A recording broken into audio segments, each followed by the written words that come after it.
போரை ஆரம்பித்தது நீ, முடிக்க வேண்டியது நான். ட்ரம்பினுடைய செல்வாக்கு மொத்தமாக சரிஞ்சிக்கிட்டு இருக்காங்க. அங்கே மக்கள் மத்தியிலுமே மிகப்பெரிய ட்ரம்புக்கான எதிர்ப்புகள் கூடிட்டு இருக்கு. நிலத்துக்கான சண்டை அல்ல, இனத்துக்கான சண்டை இல்லை, அதிகாரத்துக்கான சண்டை. ஒட்டுமொத்தமாக அந்த ஹார்மோஸ் வழியாக போகக்கூடிய ஒரு 40% டிரான்ஸ்போர்ட்டிங் கட் ஆயிடுச்சு. பல நாடுகளில் ஒர்க் ஃப்ரம் ஹோம் கொடுத்துட்டாங்க. பல நாடுகளில் விலைவாசி உயர்வு பயங்கரமாக ஏறி போச்சு. அத்தியாவசிய பொருட்கள் கிடைக்கிற தட்டுப்பாடாக இருக்குது. சிஏ ரிப்போர்ட் கொடுத்துட்டாங்க. ஆனால் பேக்ரவுண்டில் யார் இருக்கான்னு கணிக்க முடியல. இவனு தொட்டா ரஷ்யாக்காரன் வரான், வடகொரியா என்கிட்ட ஒரு பெரிய இருக்குது, அது வரைக்கும் சைலண்டாக இருந்தவன் நான் விட்டுன்னு வச்சு எல்லாத்தையும் அழிச்சிருவேன்றான். 12ஆம் வகுப்பு பொதுத் தேர்வில் மாநில அளவில் சிறப்பிடம் பிடித்த நாமக்கல் குறிஞ்சி மெட்ரிக் மேல்நிலைப் பள்ளி 10ஆம் வகுப்பு பொதுத் தேர்வில் 490 மதிப்பெண்களுக்கு மேல் பெறும் மாணவர்களுக்கு கல்வி கட்டணம் முழுவதும் இலவசம். நீட் ரிப்பீட்டர்ஸ் பேட்ச் மற்றும் ஒரு வருட சிறப்பு பயிற்சி வகுப்புகள். குறிஞ்சி கல்வி நிறுவனங்கள், காவேரிப்பட்டி, நாமக்கல். சார், ட்ரம்ப் அவர்கள் சமீபத்தில் ஒரு ஸ்பீச் ஒன்று கொடுத்துருக்காரு. அதில் அவர் என்ன சொல்லியிருக்காருன்னா, அடுத்த வாரம் ஈரான் அமெரிக்கா போர் முடிவுக்கு வந்துடும், அதுக்கான பேச்சுவார்த்தைக்கான நடவடிக்கை நாங்கள் எடுத்துக்கிட்டு இருக்கோம் அப்படின்னு. என்ன சார் நடவடிக்கை? அவர் பேசுகிறாரு, முடிவு பண்ண வேண்டியது ஈரான் தான், போரை ஆரம்பித்தது நீ, முடிக்க வேண்டியது நான் அப்படின்ற பிரச்சனை தான் இப்போ ஓடிட்டு இருக்கு. இப்போ அமெரிக்காவை பொறுத்த வரைக்கும் ட்ரம்பினுடைய செல்வாக்கு மொத்தமாக சரிஞ்சிக்கிட்டு இருக்காங்க. பார்த்தீங்கன்னா மேல் சபையாக இருக்கட்டும், அந்த 2 ஹவுஸ்லேயுமே மிகப்பெரிய எதிர்ப்புகள், அங்கே மக்கள் மத்தியிலையுமே மிகப்பெரிய ட்ரம்புக்கான எதிர்ப்புகள் கூடிட்டு இருக்கு. ஏன்னா இப்போ அத்தியாவசிய பொருட்களுடைய தட்டுப்பாடு, தொடர்ந்து போராட்டம் ஆர்ப்பாட்டம் நிறைய அங்கே ஒரு இஷ்யூ போயிட்டுருக்கு. இந்த பிரச்சனையை ஏண்டா தொட்டோம் அப்படிங்கிற மாதிரி ஒரு என்ன நினச்சாருன்னா, மற்ற நாடுகளை போல் வெனிசுலா மாதிரி, ஈரான் மாதிரி டக்குன்னு போய் அடித்து தூக்கிட்டு வந்துடலாம், காலி பண்ணி விட்டுலாங்கிற மாதிரி அவர் நினச்சார். ஆனால் இதுக்கு பின்னாடி தான் ஒரு பெரிய டீமே இருக்குங்கிறதுனால தான் இந்த தொட்டதுக்கு பிறகு முடிக்க முடியாமல் தடுமாறிக்கிட்டு இருக்காங்க. இது நிப்பாட்டவும் முடியல, இதை கண்டினியூ பண்ணவும் முடியல, கடுமையான எதிர்ப்பு. அவருக்கு பின்னாடி பார்த்தீங்கன்னா ஒரு பெரிய இந்த இந்த சண்டையே நிலத்துக்கான சண்டை அல்ல, இனத்துக்கான சண்டை இல்லை, அதிகாரத்துக்கான சண்டை. அதை நம்ம முதல்ல புரிஞ்சுக்கணும். இப்போ சண்டை, ஒரு போர் எங்கே ஆரம்பிக்கும்னா, இது ஏன் இடம், இது உடனே இடத்துக்காக சண்டை, 2 நாடுகள் சண்டை போட்டுக்கும், 2 இல்லைன்னா ஒரு இனக்குழுவான சண்டையாக இருக்கும், எங்கள் இனம் தான் இங்கே வாழணும் அப்படின்னு. இது உலகத்தினுடைய அதிகாரத்துக்கான சண்டை. ஏற்கனவே நிறையா பேசியிருக்கிறோம். ஒட்டுமொத்தமாக உலகத்தினுடைய பொருளாதாரத்தை டாலர் தான் தீர்மானிக்குது. பெட்ரோல், டாலர், கச்சா எண்ணெய், ஆயில், இந்த 3 தான் உலகத்தினுடைய பொருளாதாரத்தினுடைய ஹப்பு. இப்போ 3மே ஒன்றுக்கு ஒன்று தொடர்பு அமெரிக்காவில் தான் இருக்கும். டாலர் அமெரிக்காவுடைய பணம், இப்போ கோல்டு அமெரிக்காவில் அந்த டாலரை வச்சு தான் தீர்மானிக்கிறாங்க, கச்சா எண்ணெயும் டாலரை வச்சு தான் தீர்மானிக்கிறாங்க. அப்போ உலகத்தினுடைய அதிகாரத்தை தீர்மானிக்கிற முக்கிய பங்கு என்னென்னா அமெரிக்கா. இப்போ சைனா என்னென்னா அதை விட ஒரு அடிப்படை வேகமாக வளர்ந்துட்டு வராங்க. சைனா என்ன சொல்கிறான்னா, என்னுடைய பணம் யுவானில் வாங்குங்கன்றான். அப்போ தங்கத்தை இதில் தீர்மானிச்சுக்குங்க, நீங்கள் டாலர் கொடுத்து தங்கம் வாங்க வேணாம், டாலர் கொடுத்து ஆயில் வாங்க வேண்டாம், என்னுடைய பணத்தை கொடுத்தே வாங்கிக்கின்றான். அப்போ இது அப்படி மாறிடுச்சுன்னா உலகத்தின் வல்லரசு அந்தஸ்து அமெரிக்கா இழந்துடும். அப்போ அதை என்ன பண்ணணும் அப்படின்னு அதான் பிரச்சனையே. அப்போ முக்கியமாக ஆயில் யார் வச்சுருக்கிறான்னா, வளைகுடா நாடுகள் வச்சுருக்காங்க, மேற்கு ஆசிய நாடுகள் வச்சுருக்காங்க. அப்போ ஆயிலை ரஷ்யாவிலேயே ஓரளவுக்கு பெரும்பாலும் இருக்குது. இந்த ரஷ்யா, ஈரான் இந்த பகுதியில் இருக்கக்கூடிய ஆயில்களை வாங்கி ரீஃபைன் பண்ணி உலகளவில் சந்தைப்படுத்துகிறான் சைனா. என்னுடைய பணத்தில் வாங்கிட்டான். இது வரைக்கும் உலகத்தினுடைய மொத்த கான்ட்ராக்டர் இருந்தவர் யாருன்னா அமெரிக்கா தான். அவர் என்ன பண்ணுறாரு, மொத்தமாக ஆயிலை வாங்கிட்டு அவர் அதை ரீஃபைன் பண்ணி அதை பிரித்து டாலரில் பணத்தை வாங்கிட்டு உலகம் முழுக்க விற்றுக்கிட்டு இருக்காங்க. இப்போ என்னென்னா அதுக்கு ஒரு சிக்கலாக வருது. அப்புறம் கோல்டினுடைய ரேட்டு, தங்கத்தினுடைய விலையை தீர்மானிப்பது டாலர் தான். இப்போ நமக்கு எல்லோரும் பார்த்திங்கன்னா தங்கத்தை இதில் வாங்குகிறோம், கடையில் நம்ம காசை கொடுத்து வாங்குகிறோம். ஹோல்சேலாக தங்கத்தினுடைய மார்க்கெட் எப்படின்னா டாலர் தான். டாலர் ரேட்டை வச்சு தான் தங்கத்தினுடைய ஒரு நாளைக்கு ஏறி இறங்கும். இப்போ உலகத்தினுடைய ஷேர் மார்க்கெட்டு, டாலருடைய அமௌண்ட் இதெல்லாம் கனெக்ட் பண்ணி ஒன்று தொடர்பாக இருக்கும், அதை வச்சு தான் வாங்குகிறாங்க. அப்போ இதெல்லாம் ஒரு பிரச்சனை வருது. அப்போ இது ஈரான் ஒரு நாடு, அங்கே ஹார்மோஸ் இருக்குது, அதை கைப்பற்றிடணும், அங்கே இருக்கிற எண்ணெய் வளங்கள் அழிச்சிடணும், இதுக்கு பேக்கப்பாக ரஷ்யா, சைனா இருக்குது அப்படிங்கிற நினச்சி இவங்களை போய் தொட்டாங்க. தொட்டதுக்கு பிறகு அதுக்கு பிறகு நடந்த சம்பவம்லாம் நான் பார்த்துட்டு இருக்கோம். இன்றைக்கி வரைக்கும் அவங்களே ஒரு சின்ன நாடு, ஒரு வல்லரசு நாடை இன்றைக்கி கிட்டத்தட்ட 3 மாதமாக கண்ணில் விரல விட்டு ஆட்டிகிட்டு இருக்காங்க. என்னென்ன வழியிலலாம் அட்டாக் பண்ண முடியுமோ பண்ணிகிட்டு இருக்காங்க. அப்போ இதை பின்வாங்கவும் முடியல, இதை வெற்றி பெறவும் முடியல. பேச்சுவார்த்தைக்கு வாங்குறாங்க. பிப்ரவரி மாதம் ஒரு பேச்சுவார்த்தையை போடுறாங்க.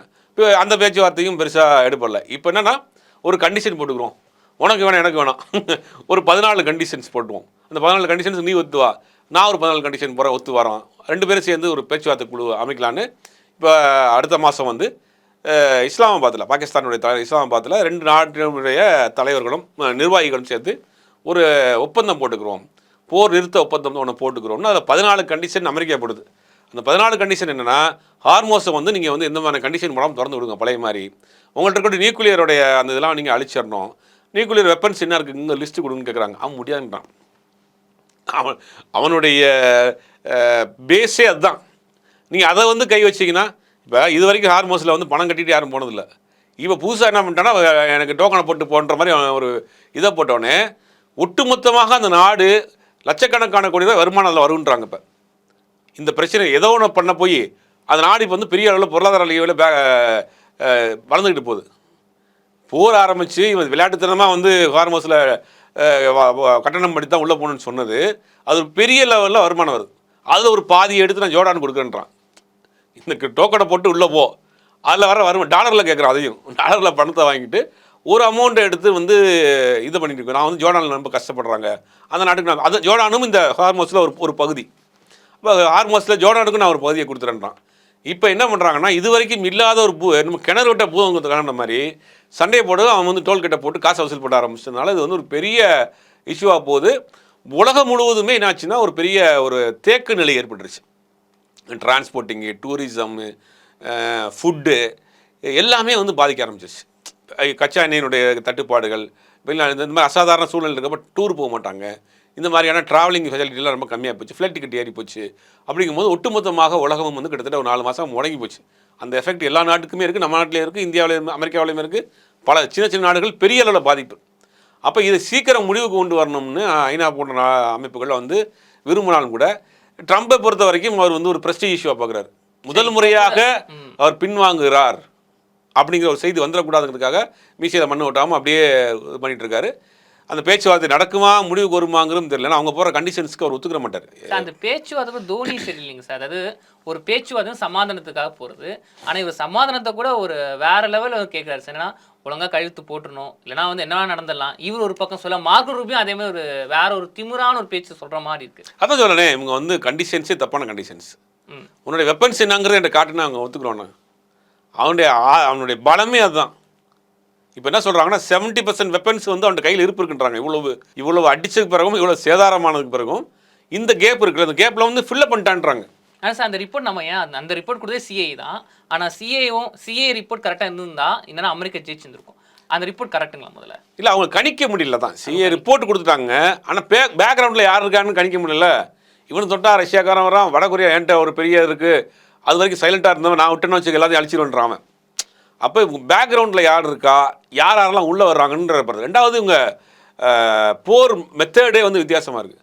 ஹார்மோஸ் பூரா கண்ணி வச்சுருக்குன்றான். கண்ணி வழியில் வச்சுருந்தா எந்த அந்த பதில போகிற கப்பலை உள்ளே போட்டு அடிக்கிறானுங்க. நீர்மூழ்கி பாம்பு வச்சுருக்குன்றான். என்னென்னமோ ஒரு வெரைட்டியெல்லாம் சொல்கிறானுங்க. அது இதுக்கெல்லாம் டால்ஃபின்ஸ் வந்து தற்கொலைப்படியாக மாற்ற போகிறாங்க ஈரான், அப்படி ஒரு பேச்சு. டால்ஃபின் டைப்லேயே ஒரு இது வச்சுருக்கான்றான் பாம்பு. என்னன்னா அது வந்து உள்ளே தண்ணிக்குள்ளே இருக்கும், தேவைப்பட்ட ரிமோட்டில் வந்து அது வந்து மேலே ஏறி பாயும் அப்படின்ற மாதிரி சொல்கிறானுங்க. என்னென்னமோ சொல்கிறானுங்க. அதனால் என்னென்னா ஒட்டுமொத்தமாக அந்த ஹார்மோஸ் வழியாக போகக்கூடிய ஒரு 40% இப்போ டிரான்ஸ்போர்ட்டிங் கட் ஆயிடுச்சு. கட்டான என்ன ஆகுன்னா உலகத்துக்கு போகக்கூடிய பொருளாதாரங்க, இப்போ உணவு தேவைகள், எரிபொருள் தேவைகள் எல்லாமே கட்டாகி போய் இப்போ என்னென்னா பெரிய அளவில் கொலாப்ஸ் ஆகி போய் நிற்கிது. ஒரு சகஜமான வாழ்க்கை உலகத்தில் இப்போ நடக்கலை. இப்போ நான் பேசிகிட்டு இருக்க நேரம் வரைக்கும் பல நாடுகளில் ஒர்க் ஃப்ரம் ஹோம் கொடுத்துட்டாங்க. பல நாடுகளில் விலைவாசி உயர்வு பயங்கரமாக ஏறி போச்சு. அத்தியாவசிய பொருட்கள் கிடைக்கிற தட்டுப்பாடாக இருக்குது, எரிபொருள் தட்டுப்பாடாக இருக்குது. அப்படி நம்மளே பார்க்குறோம். இப்போ நீங்கள் ஹோட்டலுக்கு போனீங்கன்னு வச்சுக்கோங்க, தமிழ்நாட்டில் சென்னையெலாம் ஹோட்டலுக்கு போனீங்கன்னா ஒரு செலக்டடான ஐட்டம் மட்டும் தான் வச்சுருக்காங்க, அது இல்லைங்கன்றாங்க. நீங்கள் முந்திலாம் நம்ம கேட்ட ஐட்டம் கிடைக்கும். இப்போ பெரும்பாலான இடங்களில் ஒயிட் ரைஸ் கிடையாது. ஏன்னா ஒயிட் ரைஸ் வச்சா ரசம் வைக்கணும், சாம்பார் வைக்கணும், பொரியல் வைக்கணும், அதுக்குன்னா வெரைட்டி ரைஸ் மாதிரி வச்சுக்கிறோன்றாங்க. பல ஹோட்டலில் தோசை போடுறது நிப்பாட்டாங்க. இந்த மாதிரி அது அங்கங்கே சின்ன சின்ன தட்டுப்பாடுகள் நமக்கு இருக்குது. ஆனால் உலகம் முழுவதுமாக இம்போர்ட் பண்ணியே வாழக்கூடிய நாடுகள் இருக்குல்ல, அதெல்லாம் பெரிய பாதிப்பு. இப்போ நீங்கள் இப்போ சாப்பாடை இம்போர்ட் பண்ணோம், உணவுப் பொருட்களை இம்போர்ட் பண்ணோம், இப்போ எரிபொருளை இம்போர்ட் பண்ணோம், இப்போ காஸ்டியூம்ஸ், ட்ரெஸ்ஸெல்லாம் இதெல்லாம் இம்போர்ட் பண்ணோம். அப்படி வாழக்கூடிய நாடுகள் இருக்கு இல்லையா, தீவு நாடுகள், அதெல்லாம் பெரிய அளவில் பாதிப்பு. விலைவாசி தாறுமாறாக உயர்ந்திருக்கு. இலங்கை மாதிரியான தீவு நாடுகள், சின்ன நாடுகள்லாம் வந்து இந்த மாதிரி இம்போர்ட் பண்ணி தான் அவங்களுடைய வாழ்வாதாரத்தை வாழணும் அப்படின்னு நினைக்கக்கூடிய நாடுகளில் மிகப்பெரிய ஒரு பொருளாதார இழப்பு சிக்கலை சந்திச்சுக்கிட்டு இருக்காங்க. அப்போ சீக்கிரத்தை முடிவுக்கு கொண்டு வரணும்னு ஐநா சபை நினைக்குது, பல நாடுகள் நினைக்கிறாங்க, முன்னெடுப்பு நடத்துகிறாங்கன்னா கூட இவருக்கு என்னென்னா நான் ஆரம்பித்த போகிறது வரைக்கும் வெற்றிகரமாக முடிச்சதில்லை. இவருடைய ஸ்டேட்மெண்ட்டை நம்ம ஸ்டெப் பை ஸ்டெப்பாக பார்த்தாலும் தெரியும். முதல்ல நான் 24 மணி நேரத்தில் முடிச்சிட்டேன், இன்றைக்கி நைட்டோட முடிச்சிருவேன்னாரு. ஒன்றும் நடக்கலை. அதுக்கு பிறகு சொன்னார் 1 வாரத்துக்குள்ளே முடிச்சிருவேன், 1 மாதத்துக்குள்ளே முடிச்சிருவேன், அவர் மரியாதையாக வந்து என் கூட பேச்சுவார்த்தைக்கு வந்து இப்படி தள்ளி வந்து இப்போ கடைசியில் பேச்சுவார்த்தைக்கு வர்றியா இல்லையாங்கிற ரேஞ்சுக்கு நிற்கிது இப்போ. வாயத்தந்து ஒரு பொய்ன்ற ஒரு விஷயத்தை தவிர அவர்கிட்ட வாயில வரமாட்டேது. இல்லை அவர் தன்னுடைய பெரியண்ணன் மனப்பான்மை பிக் பிரதர் ஆக்டிவிட்டை காட்டிக்கிட்டே இருக்கிறாரு அங்கே. ஆனால் அது வந்து அங்கே ஒர்க் அவுட் ஆக மாட்டேங்குது. சார் அதே சிஐ இன்னொரு ரிப்போர்ட்டும் கொடுத்துருங்க. என்னன்னா வந்து ஈரான் கிட்ட வந்து 3லேருந்து 5 மாதம் இந்த ஒரு குறிப்பிட்ட மாதம் தான் அவங்களால போர் பண்ணவே முடியும். அந்த அளவுக்கு மட்டும் அவங்கள்ட்ட வந்து எக்யூப்மெண்ட்ஸ் இருக்குது, ஆர்ம்ஸ்லாம் இருக்குது அப்படின்னு. ஆனால் அமெரிக்காவில் அப்போ எந்த அளவுக்கு இருக்குங்க சார்? அமெரிக்காவிலையுமே இப்போ வந்து ஒரு 60-70% மேலே வச்சுருக்கேன்னு சொல்கிறாங்க. ஒரு 30% தான் இதில் போயிருக்கு. அங்கே ஆர்ம்ஸை காட்டிலும் அங்கே மேன் பவர் அங்கே ரொம்ப ஒரு மாதிரி கோஆப்ரேட் பண்ணலங்கிறாங்க. அதான் சிக்கல். இப்போ இங்கே அமெரிக்கா நினச்சானா அவங்களை உடனே இமீடியட்டாக வந்து ரெடி பண்ணிடுவாங்க. ஆனால் கூடிய மேன் பவர் ஒர்க் அவுட் ஆகலை, ஒத்துழைக்க மாட்டேங்கிறாங்க, விரும்பலைங்கிறாங்க. அந்த மக்களும் சரி அங்கே இருக்கக்கூடிய முக்கியமான ஆட்களும் சரி போரை விரும்பலை. ஆமாம், தாய் நாட்டுக்காக ஒரு ராணுவ வீரர் இறப்பார், ஆனால் இன்னொரு நாட்டுக்காக இறக்கணுமே ஒரு கேள்வியெல்லாம் அவங்க கேட்குற அது வந்து ஒரு பெரிய சிக்கலாக ஏற்படுத்துச்சு. நீங்கள் அமெரிக்காட்ட பணம் இருக்குது, அவங்கள்ட்ட இந்த மாதிரி எக்யூப்மெண்ட்ஸ் தயார் பண்ணுற மிஷினரிஸ் இருக்குது, ஃபேக்ட்ரிஸ் இருக்குது, உடனே பண்ணிடுவாங்க. ஆனால் மக்கள் ஒத்துழைக்கணும்ல. இப்போ அதுதான் அங்கே சிக்கலாக இருக்குது. இப்போ அது அந்த பெரும்பாலான மக்கள் வந்து வேணாங்கிற அமெரிக்கா பீப்புளை பொறுத்த வரைக்கும், அமெரிக்கா மக்களை பொறுத்த வரைக்கும் ரொம்ப ஒரு லேசியாக ஜாலியாக இருப்பாங்க. அவங்க வந்து வாழ்க்கையில் கடைசி நிமிடம் வரைக்கும் வாழணும்னு நினைக்கக்கூடியவங்க. அவங்க மென்டாலிட்டி. வாரத்துக்கு 5 நாள் வேலைக்கு போவோம், 2 நாள் ரெஸ்ட் எடுப்போம். 60 வயசில் திருமணம் பண்ணிக்கிறார், 70 வருஷம் திருமணம் பண்ணிக்கிறாரு. வாழ்க்கையை ஒவ்வொரு நாளும் அனுபவிச்சு வாழணும்னு நினைக்கக்கூடாது. அவங்களுக்கு இந்த போர் சண்டை இதெல்லாம் வந்து அவங்களுக்கு பெருசாக விரும்பலை. அப்போ இது வந்து அவங்களுக்கு ஒரு பெரிய ஸ்ட்ரெஸ்ஸாக இருக்குது, பேடனாக இருக்குது. பார்த்தீங்கன்னா அவங்க போனால் இப்போ அவங்களுக்கு தேவையான பொருள் கிடைக்க மாட்டேங்குது, விலைவாசி உயர்ந்தாயிருச்சு, உள்ளுக்குள்ளே பிரச்சனை இருக்கிறதுனால அவங்க அதை பெருசாக விரும்பலை. இப்போ என்ன தான் இவற்றை எக்யூப்மெண்ட்ஸ் அது இதுன்னு நம்ம இருந்தாலும் கூட மக்களுடைய ஒத்துழைப்பு வேணும்ல. அதனால அது இல்லை, அதனால் சீக்கிரம் முடிக்கணும்னு பார்க்குறாங்க. ஆனால் இவங்க போடுற கண்டிஷனு, பேசுகிற தோரணை இதெல்லாம் வச்சு பார்க்குறது முடிகிற மாதிரி தெரியல. ஓகே சார், என்னோட கடைசி கேள்வி. ஸோ ஒரு பக்கம் ட்ரம்ப் அவர்கள் வந்து நீங்கள் கையெழுத்து போட்டு தான் ஆகணும் அப்படின்றாங்க. ஆனால் இன்னொரு பக்கம் ஈரான் வந்து வேற ஒரு ஸ்ட்ராட்டஜி யூஸ் பண்ண போகிறாங்க இந்த போரில் அப்படின்னு. இதால் இந்தியா உட்பட எல்லா நாடும் பாதிப்படைஞ்சிருக்காங்க சார். இந்த போர் முடிவுக்கு வருமா, வருதுன்னா சாத்தியக்கூறு இருக்குங்களா? வரணுங்கிறதான் எல்லாருடைய ஆசையும். வந்தால் தான் உலகம் அமைதியாக இருக்கும். ஏன்னா நீங்கள் செயின் லிங்க் தான் உலகம். நம்ம ஏற்கனவே பல முறை சொல்லியிருக்கிறோம். ஒன்றை தொட்டு தான் இதை சார்பு படுத்தி தான் ஒன்று இருக்கும். அப்போ இதை கொண்டு வரணும், முடிவு கொண்டு வரணுங்கிறது தான் எல்லாருடைய ஆசையும். ஆனால் இங்கே நடக்கக்கூடிய அந்த அதிகார போட்டி இருக்குல்ல, உலகத்தினுடைய அதிகார மையமாக யார் இருக்கணுங்கிற போட்டி இருக்குல்ல, அதுதான் இங்கே சிக்கலையும். இப்போ இவர் கை இறங்கிருச்சுன்னா அடுத்து அந்த பக்கம் கை ஓங்கிரும். இது இந்த போட்டி இருக்குல்ல, ஒரு இனத்துக்கான சண்டை கூட சீக்கிரம் முடிஞ்சிடும். ஏதாவது ஒரு இனம் அழிஞ்சிரும், ஒரு இனம் கை வாங்கிரும். ஆனால் ஒரு இடத்துக்கான சண்டை யாரோ இடத்த கைப்பற்றிடுவாங்க. இந்த அதிகார சண்டை இருக்குல்ல, இது வந்து அது வந்து ஒரு பெரிய போதை மாதிரி. அது யாருமே அந்த போதையில் மீண்டு வரதுன்னு தெரியல. உலகம் சீக்கிரம் அமைதியாகுங்கிறது தான் எல்லாருடைய ஆசையும். நன்றி சார். ஈரான் அமெரிக்கா போரை பற்றி பல அப்டேட் தகவல்களை கூட பகிர்ந்துக்கிட்டீங்க. நன்றி. தொடர்ந்து பேசுவோம். 12ஆம் வகுப்பு பொதுத் தேர்வில் மாநில அளவில் சிறப்பிடம் பிடித்த நாமக்கல் குறிஞ்சி மெட்ரிக் மேல்நிலைப் பள்ளி 10ஆம் வகுப்பு பொதுத் தேர்வில் 490 மதிப்பெண்களுக்கு மேல் பெறும் மாணவர்களுக்கு கல்வி கட்டணம் முழுவதும் இலவசம். நீட் ரிப்பீட்டர்ஸ் பேட்ச் மற்றும் ஒரு வருட சிறப்பு பயிற்சி வகுப்புகள். குறிஞ்சி கல்வி நிறுவனங்கள், காவேரிப்பட்டி, நாமக்கல்.